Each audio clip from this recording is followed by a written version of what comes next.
छद्दंत हाथी की कहानी। हिमालय के घने वनों में कभी सफेद हाथियों की दो विशिष्ट प्रजातियां हुआ करती थीं, छद्दंत और उपोस्त। छद्दंत हाथियों का रंग सफेद हुआ करता था और उनके 6 दांत होते थे। ऐसा पाली साहित्य में उल्लिखित है। छद्दंत हाथियों का राजा एक कंचन गुफा में निवास करता था। उसके मस्तक और पैर माणिक के समान लाल और चमकीले थे। उसकी 2 रानियां थीं, महासुभद्दा और चुल्लसुभद्दा। एक दिन गजराज और उसकी रानियां अपने दास दासियों के साथ एक सरोवर में जल क्रीड़ा कर रहे थे। सरोवर के तट पर फूलों से लदा एक साल वृक्ष भी था। गजराज ने खेल खेल में ही साल वृक्ष की एक शाखा को अपनी सूंड से हिला डाला। संयोगवश वृक्ष के फूल और पराग महासुभद्दा को आच्छादित कर गए, किंतु वृक्ष की सूखी टहनियां और फूल चुल्लसुभद्दा के ऊपर गिरे। चुल्लसुभद्दा ने इस घटना को संयोग न मान स्वयं को अपमानित माना। नाराज चुल्लसुभद्दा ने उसी समय अपने पति और उनके निवास का त्याग कर कहीं चली गई। छद्दंतराज के अथक प्रयास के बावजूद वह कहीं ढूंढे नहीं मिली।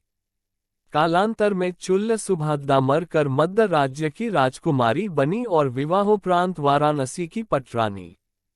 किंतु छद्दंतराज के प्रति उसका विषाद और रोष इतना प्रबल था कि पुनर्जन्म के बाद भी वह प्रतिशोध की आग में जलती रही। अनुकूल अवसर पर उसने राजा से छद्दंतराज के दंत प्राप्त करने को उकसाया। फलत राजा ने उक्त उद्देश्य से कुशल निषादों की एक टोली बनवाई, जिसका नेता सोनुत्तर को बनाया। 7 वर्ष 7 महीने और 7 दिनों के पश्चात सोनुत्तर छद्दंतराज के निवास स्थान पर पहुंचा। उसने वहां एक गड्ढा खोदा और उसे लकड़ी और पत्तों से ढक दिया। फिर वह चुपचाप पेड़ों की झुरमुट में छिप गया। छद्दंतराज जब उस गड्ढे के करीब आया तो सोनुत्तर ने उस पर विषबुझा बाण चलाया। बाण से घायल छद्दंत ने जब झुरमुट में छिपे सोनुत्तर को हाथ में धनुष लिए देखा तो वह उसे मारने के लिए दौड़ा, किंतु सोनुत्तर ने सन्यासियों का गेरुआ वस्त्र पहना हुआ था, जिसके कारण गजराज ने निषाद को जीवन दान दिया। अपने प्राणों की भीख पाकर सोनुत्तर का हृदय परिवर्तन हुआ।